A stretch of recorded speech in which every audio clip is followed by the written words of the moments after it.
Hello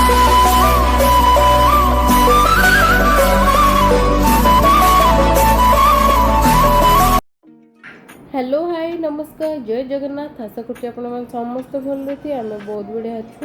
ତ ଆଉ ଗୋଟେ ସୁନ୍ଦର ବ୍ଲଗ୍ରେ ଆପଣମାନଙ୍କୁ ବହୁତ ବହୁତ ସ୍ୱାଗତ କରୁଛି। ତ ଆଜି ସକାଳୁ ସବୁ କାମ ସାରି ଝିଅକୁ ଛାଡ଼ିଲି ସ୍କୁଲରେ। ସିଏ ଗଲା ପରେ ରୋଷେଇ କଲି, ତା ସହିତ ସବୁ କାମ ସରିଲା, ତାପରେ ପ୍ୟାକିଂ କଲି ମା ଘରକୁ ଯିବା ପାଇଁ। ତ ଆଉ ଥରେ ସେତିକି ଟାଇମ୍ ଭିତରେ ସିଏ ପଳା ଆସିଲା ସ୍କୁଲରୁ, ତାକୁ ଆଉ ଥରେ ଖୁଆଇଲି, ତାପରେ ମୁଁ ଖାଇଲି। ଆଉ ଥରେ ଆମେ ମା ଝିଅ ବାହାରି ପଡ଼ିଲୁ ଯିବା ପାଇଁ ମମ୍ମି ଘରକୁ ରାକ୍ଷୀ ପାଇଁ। ତ ଦେଖିପାରୁଥିବେ ଖରାବେଳ ଟାଇମ୍ଟା। ତ ତାଙ୍କ ପାପା ତ ଆସିଲେନି କାରଣ ତାଙ୍କର ହାତଟା ଆହୁରି ବାଲାନ୍ସ ହେଇନି, ମାନେ ବହୁତ ଲଙ୍ଗ୍ ଟାଇମ୍ ଚଲାଇ ପାରିବେନି ଗାଡ଼ି। ତ ସେ ପାଖାପାଖି ସିନା ଚଲାଇ ଦେଉଛନ୍ତି, ମାନେ ବହୁତ ଲଙ୍ଗ୍ ଟାଇମ୍ ଚଲାଇ ପାରିବେନି ବୋଲି। ତ ମୁଁ କହିଲି ତୁମେ ଆସ ନା ଆମ ମା ଝିଅକୁ ଛାଡ଼ିଦିଅ, ଆମେ ପଳେଇବୁ ବସ୍ରେ। ତ ଆମକୁ ବସେଇଦେଲେ ଆମେ ପଳେଇ ଆସିଲୁ। ତ ଏଇଠି ଦେଖିପାରୁଥିବେ ମୋ ଝିଅ ପୁରା ଟାୟାର୍ଡ଼ ହେଇଯାଇଛି, ମାନେ ସକାଳ 6ଟାରୁ ଉଠିଥିଲା, ସ୍କୁଲ ଗଲା, ତାପରେ ଆସିଲା, ଆଉ ଥରେ ଖାଇଲା, ଆଉ ଥରେ ମାନେ ବହୁତ ଟାୟାର୍ଡ଼ ହେଇଯାଇଥିଲା, ଶୋଇନଥିଲା। ତ ଏଇଠି ବସ୍ରେ ଆସିଲା ପରେ ବସିକି ଶୋଇପଡ଼ିଛି। ତ ଦେଖିପାରୁଥିବେ ପୁରା ଖରା ଏମିତି ହେଉଛି, ମୁଁ ପୁରା ମୁହଁ ପୋଡ଼ି ଯାଇଛି। ତ ଏଇଠି ଦେଖିପାରୁଥିବେ ମମ୍ମି ଘରକୁ ପଳେଇ ଆସିଲୁ।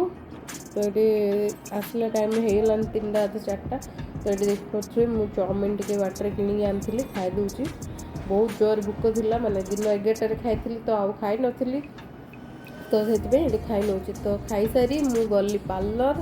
ତ ମମ୍ମି ଘର ପାଖରେ ହିଁ ଅଛି ପାର୍ଲରଟା, ମୁଁ ଏ ଆଣ୍ଟି ପାଖରେ ହିଁ କରେ। ତ ବହୁତ ଦିନ ହେଲା କରୁନଥିଲି ଆଇବ୍ରୋ ସେପ୍, ତ ଆଇବ୍ରୋ ସେପ୍ କରିବାକୁ ଆସିଛି। ତ ଦେଖିପାରୁଥିବେ ଆଇବ୍ରୋ ସେପ୍ କରିକି ଘରକୁ ଗଲି। ସେଇ ଜଣେ ଗୋଟେ ସ୍ପେଶିଆଲ୍ ଜଣେ ଆସିଥିଲେ। ତ ଦେଖିପାରୁଥିବେ କେହି ମାନେ ଭାଉଜ ମୋର ଆସିଥିଲେ, ମାନେ ମ୍ୟାରେଜ୍ ପରେ ଯେଉଁ ଯାଆନ୍ତି ସେ ମାସେ ପାଇଁ ପଳେଇଛନ୍ତି।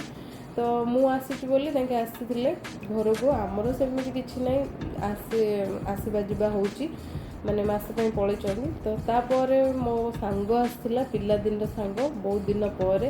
ତ ତା ସହିତ କଥାବାର୍ତ୍ତା ହେଇକି ଟିକେ ଟାଇମ୍ ସ୍ପେଣ୍ଡ କଲି, ମାନେ ଏମିତି ହଉ ରାତି ହେଇଗଲା। हेलो हाय नमस्कार जय जगन्नाथ गुड मॉर्निंग सागमाने। तो आज है Rakhi Purnima, happy Rakhi Purnima to all. तो ये देखिपे मोर ड्रेस केमती देखुची, मु केमती देखा सजबाज होती आज राखी पूर्णिमा। आठी देखिपे मम्मी सज करदे माने पूजा थाली। ये राखीटा केमती लगुच कि निहत भाव कमेंट द्वारा जनइबे। तो आज है राखी पूर्णिमा, माने गोटे भाई और भौणी पवित्र संपर्क, जोटिकी गोटे भौणी ता भाई रु राग रुषे ता भाई रु किछि हक मागि निए, आउ जो हकटा तार जन्मगत रे थाए। तो देखिए ये राखी बांधि नेली। आम भाई भौणी केमती देखा कहे। तो आज ब्लॉग टी केमती लगला निहत भावे कमेंट द्वारा जनइबे। आपण मैंने केमती राखी पूर्णिमा पालन कले निहत भावे मो सहित शेयर करूँ। तो आज ब्लॉग टी रखुची। नमस्कार जय जगन्नाथ। आउ गोटे फ्रेश ब्लॉग रे आपण मन सहित मिसुची।